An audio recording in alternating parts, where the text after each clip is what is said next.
Meus irmãos, eu os saúdo com a paz do Senhor. Graças a Deus que chegamos a mais um vídeo aula das lições bíblicas da Escola Dominical. Estamos estudando a supremacia das Escrituras. E hoje temos a lição de número 5, como ler as Escrituras, datada do dia 5. É a quinta lição, datada do dia 30 de janeiro de 2022. Como ler as Escrituras é o título, e o texto áureo está em Atos 8:30. E correndo Filipe, ouviu que lia o profeta Isaías e diz: Entendes tu o que lês? A verdade prática. As técnicas de interpretação auxiliam na compreensão da Bíblia, mas não são infalíveis, por isso não podem ser colocados acima da autoridade da palavra de Deus. A leitura da Bíblia Sagrada é um privilégio para aqueles que leem, porque a Bíblia é viva e é a nossa regra de fé e de prática. Nos ajuda a vencer e a viver uma vida de acordo com os princípios cristãos. É interessante que cada leitor da Bíblia, cada cristão, ele tenha a prática da leitura diária. E isso faz parte também da nossa alegria e da nossa felicidade. Bem-aventurado aqueles que leem. Então nós somos felizes por lermos a palavra de Deus. Você que não é inscrito no canal, aproveite e faça a sua inscrição no nosso canal no YouTube. Você pode também dar um like se gostar desse vídeo, ative o sininho para que você possa receber notificação quando postarmos vídeos novos. O primeiro tópico da lição é: a Bíblia precisa ser interpretada. Não só lida, mas interpretada, compreendida e levada em prática. Não podemos fazer simplesmente a leitura da Bíblia Sagrada e dizermos daquilo que entendemos, daquilo que achamos, daquilo que pensamos. A forma que pensamos deve ser a forma que a Bíblia quer dizer, ou da forma que o autor quer comunicar, não aquilo que pensamos. Por isso há diversas denominações, diversas seitas e até muitas heresias em relação ao texto sagrado, porque cada um ele quer pensar do seu jeito, interpretar da sua maneira, da forma que acha. E a Bíblia não é achismo, ela tem suas regras para ser interpretada, tem sua mensagem para ser compreendida e para ser colocada em prática. E a lição vai dizer do primeiro ponto a importância da exegese. E vai dizer para nós o que é exegese. Vem do grego traduzido como fora, né? Ou como sentido de guiar para fora. Literalmente significa guiar para fora. Então, quando fazemos a exegese, extraímos o texto bíblico. O que é a exegese, em outras palavras mais simples? É quando lemos o texto, extraímos aquelas lições para a nossa vida, tiramos para fora do livro e vamos então à prática daquelas instruções. Isso é exegese. É a extração, é aquilo que nos guia, aquilo que nos orienta para uma vida e uma conduta de acordo com a vontade de Cristo. E nós precisamos, para ter uma exegese, uma compreensão adequada, fazer uso daquilo que a lição diz, que os estudos das línguas bíblicas, estudar o hebraico, o grego, eles vão trazer o significado das palavras que muitas vezes usamos e não sabemos, vai trazer o contexto original, os fatos históricos, a história, os fatores históricos, a interpretação histórica naquele sentido, naquele tempo, a questão da cultura. A cultura deles era assim, a gente vê isso em parábolas, principalmente quando se trata do casamento, dentre tantas outras questões culturais e dos recursos literários que estão usados nas Sagradas Escrituras. A gente vai compreender melhor o texto sagrado a partir destas observações e desses estudos em particular. O segundo ponto fala das limitações dos leitores quanto à interpretação bíblica. Claro que não significa que a pessoa não teve condições de estudar, de fazer um curso teológico, e alguns até aprenderam a ler na Bíblia, que não podem ler, pregar, ensinar, falar daquilo que leu, porque não tem instruções. Não é isso que estamos dizendo. O autor da Bíblia é o Espírito Santo, e ele revela a sua mensagem a quem quer aprender, a quem busca. Portanto, não limitamos isso. Há pessoas que estão lendo a Bíblia e nós sabemos que a Bíblia é o único livro cujo autor está presente. Então, o autor está presente para incentivar, motivar, ensinar as pessoas. E elas podem aprender sim orando, buscando de Deus. Agora, as pessoas que estudam os textos bíblicos, sabem, se tornam doutores, como a Bíblia própria faz menção dos doutores, dos mestres, para que aumente o conhecimento e a capacidade de extração dos leitores da Bíblia Sagrada. Os mestres estão para isso, para motivar, para ajudar naquilo que é difícil para os leitores da Bíblia.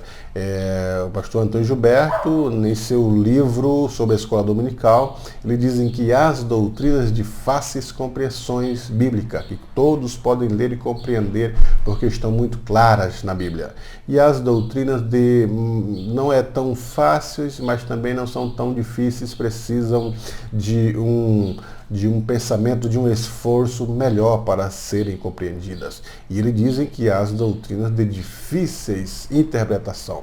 E essas precisam de um estudo mais acurado, de umas instruções mais acuradas para que as pessoas comecem a entender. E nós observamos que Pedro fala sobre isso, que nas palavras de Paulo existiam coisas difíceis de entender. Os mestres surgem para isso, para ajudar as pessoas que têm dificuldade para aprender. A natureza das Escrituras é o terceiro ponto do primeiro tópico, vai falando que ela foi escrita no Antigo Testamento em hebraico e o Novo em grego, majoritariamente em hebraico, né? Porque existe algumas passagens que foram escritas em aramaicos.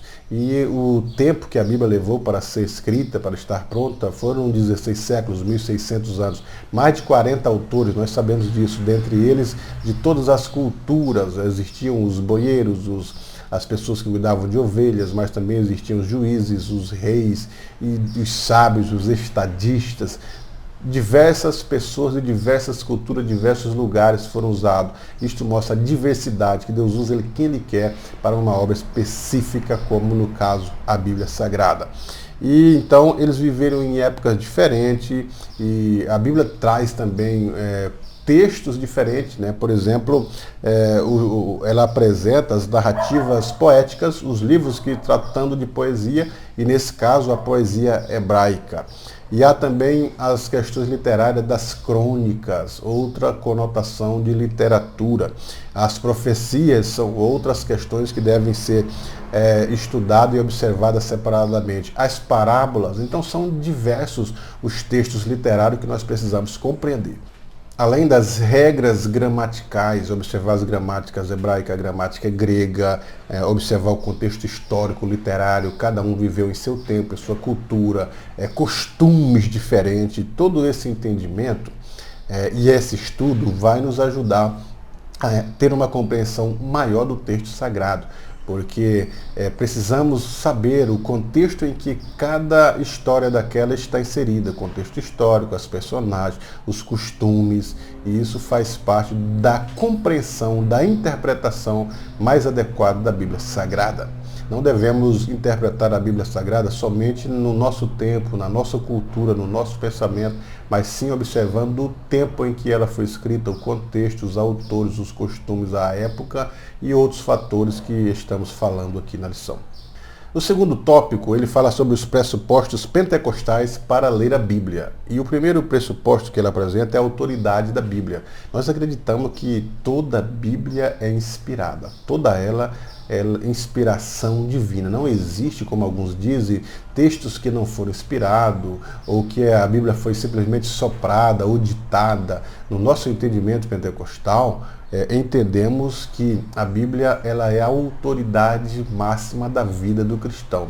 Há algumas religiões que colocam a Bíblia como autoridade, mas paralelo à Bíblia há um livro, há uma biografia, há instruções que precisam complementar a ideia da Bíblia. Mas, no entanto, para nós não existe outro livro, mas sim a Bíblia Sagrada, a Suprema Escritura. É a autoridade máxima do cristão. Todos os nossos costumes, eles devem ser submetidos à Escritura Sagrada. Toda a nossa experiência pentecostal deve ser de acordo com a Bíblia Sagrada. Até as declarações de fé das Assembleias de Deus, ela é embasada da Bíblia Sagrada. Não é maior do que a Bíblia Sagrada, mas embasada nela, porque a autoridade do cristão é a Bíblia Sagrada. Alguns dizem que os dogmas das igrejas, a tradição da igreja é mais elevada do que a própria palavra. No nosso caso, não. Nós entendemos que a Bíblia está acima de dogmas, acima da tradição, acima da história pentecostal, acima dos costumes que implementamos. Ela é a autoridade máxima. Tudo deve partir dela. Fora dela, pode ser coisas extras-bíblicas, antibíblicas ou até heresias. Além disso, nós refutamos qualquer pensamento de relativização ou desobediência da Bíblia Sagrada, dos preceitos sagrados. Nós acatamos as doutrinas bíblicas, reconhecemos a realidade sobre a literalidade dos milagres, os milagres foram literais, reconhecemos a atualidade do batismo com o Espírito Santo a partir da Bíblia, porque é tão atual, reconhecemos os dons espirituais, os dons de curar, os milagres, nós acreditamos que eles são para hoje, não foram para ontem. Acreditamos na atualidade, na manifestação dos dons na vida dos cristãos da pós-modernidade, sim. E acreditamos no segundo ponto do segundo tópico, na iluminação do Espírito Santo. O Espírito Santo iluminou a mente dos escritores para escrever, conduzindo, impulsionando eles para escreverem aquilo que Deus queria falar com os homens. Não acreditamos que a Bíblia foi um ditado ou simplesmente que alguns homens não foram inspirados pelo Espírito Santo, mas acreditamos que todos os escritores, como diz a Bíblia, toda a Escritura é divinamente inspirada para corrigir, para redarguir, para instruir em justiça. Nós acreditamos assim, que toda a Escritura é inspirada, toda a Bíblia é inspiração divina e reconhecemos que a autoridade dela é acima de tudo. E a iluminação é através do pensamento. Os autores escreveram, a Bíblia foi escrita por homens, sim, mas homens inspirados pelo Espírito Santo. Homens que foram tocados, motivados, incentivados a escrever aquilo que o Senhor Deus queria deixar para a humanidade. Por isso que nós acreditamos na iluminação das Escrituras. E para entender a Bíblia, acreditamos que não precisa simplesmente o academicismo, não é suficiente. A racionalidade, a inteligência, simplesmente a razão, o intelecto em si, ele não é suficiente para entender a Bíblia. Nós já observamos que diversas pessoas com intelecto aguçado, pessoas inteligentíssimas, tentaram interpretar a Bíblia, entender a Bíblia pelos seus próprios conhecimentos adquiridos e a sua própria inteligência, interpretações desastrosas. Portanto, acreditamos que precisamos da iluminação do Espírito Santo. Ele é o autor da Bíblia, ele é o que vai clarear a própria Bíblia na nossa mente. Então, o Espírito Santo, ele vai iluminar a mente do cristão. Principalmente as pessoas que principalmente as pessoas que são intelectuais, inteligentes, acadêmicas, precisam da graça de Deus através do Espírito para uma compreensão adequada da Bíblia. Assim, o conhecimento da palavra produz obediência, comunhão e intimidade com o Espírito Santo de Deus em nossa vida. Percebemos que a iluminação, o entendimento, a leitura não vai acrescentar nada ao texto. O texto já está revelado. Agora, nós precisamos da revelação através da oração, do entendimento, da iluminação da nossa mente para compreender a interpretação adequada, o texto dizer aquilo que precisamos, ou dizer aquilo que Deus quer que ele diga. É motivado pelo autor que a escreveu. E o terceiro ponto do segundo tópico é o valor da experiência. O texto sagrado é útil para ensinar, para repreender, para corrigir, com justiça, para que o salvo seja perfeito, ou seja, em santidade. Agora, as declarações da Bíblia, as doutrinas, os ensinos devem ser experimentados e postos em prática. A nossa experiência deve ser embasada naquilo que a Bíblia diz, ou aquilo que ela sugere que buscamos os dons, buscamos o Espírito, buscamos a relação com Deus, a comunhão com Deus, e através dessa busca, dessa relação, nós vamos experimentar a comunhão com Deus, experimentar a obediência com Deus, experimentar o viver diário com Deus. Isso faz parte da nossa experiência cristã. A igreja de Atos dos Apóstolos, eles experimentavam, eram experimentados, sabiam da palavra, colocavam ela em prática, a comunhão, a oração, o partir do pão, e os dons espirituais estavam presentes na vida da igreja. Eles experimentavam de forma que a experiência cristã é embasada nas Escrituras Sagradas, não acima das Escrituras. Não existe uma experiência que o cristão teve que contraria as Escrituras Sagradas. Deve estar embasado nela, mas não contrariar os princípios bíblicos. A experiência, a tradição, os costumes, os dogmas nunca deve estar acima das Escrituras, mas sempre moldado pelas Escrituras. A experiência pentecostal do falar em língua, do viver o batismo com o Espírito Santo, os dons espirituais, presenciar os milagres, a comunhão, todas elas são provenientes das instruções bíblicas. E nós, então, temos a experiência pentecostal. Só sabe do gosto, do valor de ser um pentecostal aqueles que já experimentaram. Aqueles que não experimentaram podem criticar, mas nunca experimentaram o que você experimentou. É semelhante ao homem que estava na praça falando de Deus e apareceu um ateu dizendo que Deus não existe, que é impossível experimentá-lo, que ele está distante, que não existe esse Deus a não ser no pensamento do cristão. E o irmão que está evangelizando está chupando uma deliciosa laranja. No final daquele degustar da laranja, ele pergunta para o ateu: qual é o sabor da laranja, doce ou azeda? E o ateu vai dizer: eu não estou dizendo, você, além de cristão, é uma pessoa ignorante, porque é você que está chupando a laranja, então é você que deve dizer o sabor, não eu. Então ele diz: assim também é a experiência com aqueles que tiveram o encontro com Jesus, a comunhão com Jesus. Só sabe o gosto, o valor, a experiência aqueles que tiveram. Os que nunca tiveram a experiência, nunca presenciaram os milagres, não creram, não buscaram, não sabem o valor desta comunhão e destes dons espirituais na vida cristã. Portanto, a experiência pentecostal é válida na vida do cristão e majoritariamente a partir da Bíblia Sagrada. O terceiro tópico: regras básicas da interpretação. E o primeiro ponto é: a Escritura é a sua própria interpretação, o seu próprio intérprete. A hermenêutica, a arte de interpretar um texto sagrado.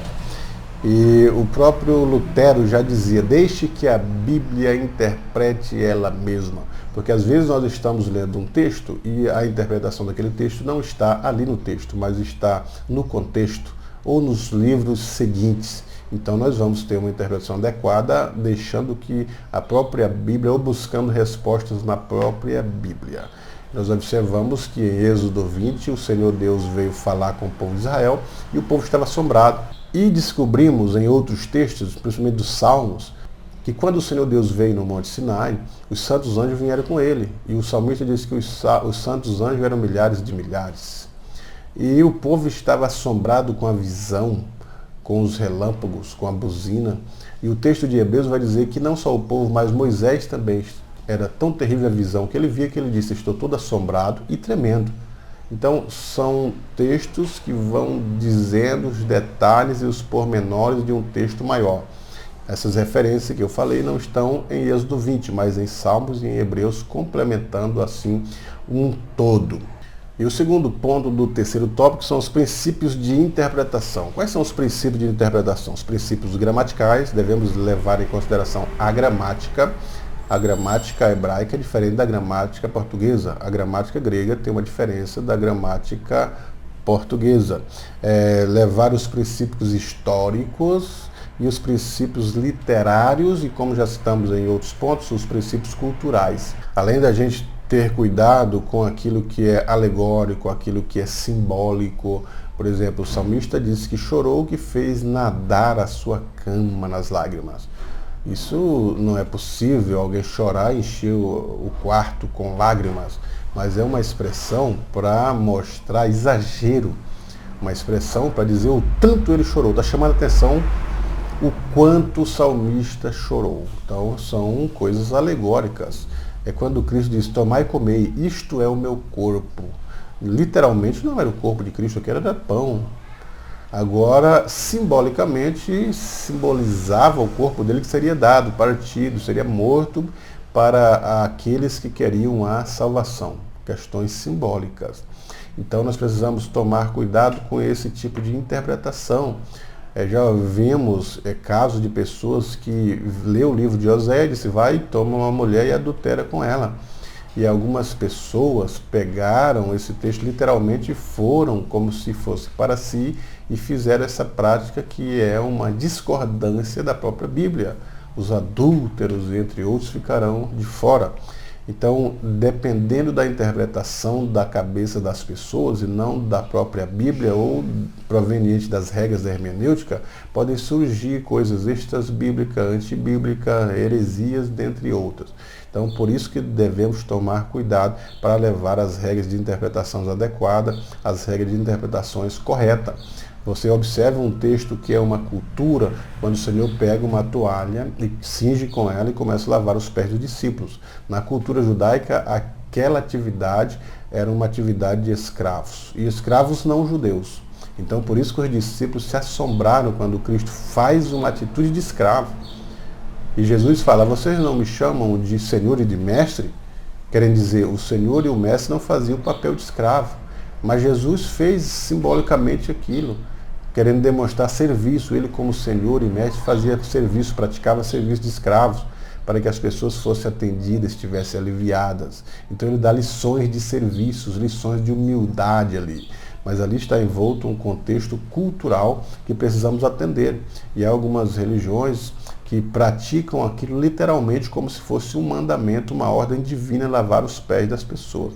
E a Bíblia não está mandando lavar os pés, literalmente, mas está dizendo para servir as pessoas, servir os outros, falando a importância de servir o próximo, de valorizar o próximo e fazer o bem para ele, como se fosse para nós mesmos.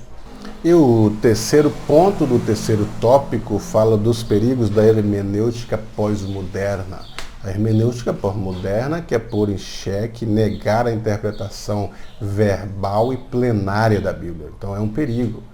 Não podemos pegar a hermenêutica pós-moderna e aceitar tudo do que ela fala, porque assim as consequências da autoridade da Bíblia estão em xeque. Então o intérprete não pode criar um cano dentro do próprio cano bíblico, não pode. Ou seja, não cabe ao estudante fragmentar ou relativizar o texto inspirado, dizer esse é inspirado, este não é. Nós precisamos tomar cuidado com a modernidade, com aquilo que estão ajeitando, porque causa prejuízo na interpretação do texto sagrado. Então, não se pode empregar métodos subjetivos, focados no leitor em prejuízo do texto e do autor bíblico, mas sim ratificamos que a experiência deve ser submetida ao crivo das Escrituras Sagradas, como já dissemos, a experiência, os dogmas, tudo deve ser submetido ao crivo da Bíblia Sagrada. E, por fim, reconhecemos que as técnicas e as práticas de hermenêutica, elas não são infalíveis, podem ser falíveis. Então, durante o processo de interpretação, de aplicação dos métodos interpretativos, nós precisamos buscar a iluminação do Espírito Santo. Não podemos estar firmado apenas na hermenêutica bíblica, nos métodos bíblicos e dizer que entendemos todas as coisas sem a orientação do Espírito Santo de Deus, que é o autor do livro sagrado, que motivou e iluminou os autores dos livros sagrados. Nós precisamos da presença de Deus, precisamos da oração, da comunhão com Deus, da inspiração, da interpretação do próprio Espírito Santo de Deus para a nossa vida. Toda vez que vamos fazer a leitura da Bíblia Sagrada e quisermos entender o texto conforme Deus orienta que entendamos, precisamos buscar de Deus a mente de Cristo, as orientações de Cristo, através da oração. A Bíblia deve ser lida com oração, com temor, com a busca de entender corretamente os textos a partir do Espírito Santo que está em nós. O Espírito Santo, autor do texto sagrado, mora em nós. Vamos buscar dele, suplicar dele, solicitar dele, que abra a nossa mente, que abra o nosso entendimento, para que possamos compreender a Bíblia da forma que Deus quer que a entendamos. E finalizamos que todo cristão deve ler a Bíblia e deve ter a leitura diária da Bíblia. Busque a leitura diária, ler a Bíblia todos os dias, reconhecendo a sua autoridade, pondo em prática as ordenanças bíblicas, aquilo que ela ordena que devemos fazer. E também reconhecendo que todos os nossos esforços, toda a exegese, a hermenêutica, também deve ser submetida à autoridade da Bíblia. Nunca achar que por estudarmos a exegese, estudarmos a hermenêutica, nós agora temos o conhecimento máximo das Escrituras Sagradas, sem precisar da oração, da comunhão, da ajuda do Espírito Santo de Deus para a nossa compreensão, mas sempre reconhecendo os nossos limites e buscando de Deus auxílio através do Espírito de Deus, para que o nosso entendimento das Escrituras Sagradas sejam adequado. E além do mais, precisamos, professor e professora, pôr em prática aquilo que aprendemos. Aí sim nós estamos submetidos à autoridade da Bíblia Sagrada. Quando nós tentamos pôr em prática o que aprendemos, aí nós estamos sendo cristãos praticantes. A obediência da lei do Senhor, ela está na sua plenitude, executada na vida dos cristãos quando buscamos entender as Escrituras e colocamos elas em prática. Praticar. Quando vamos para a prática, aí nós vamos ter experiência com o Espírito Santo de Deus, vamos estar próximo de cumprir todas as regras que a Bíblia denomina, as doutrinas, os ensinos, na nossa praticidade. A prática é importante para a vida cristã.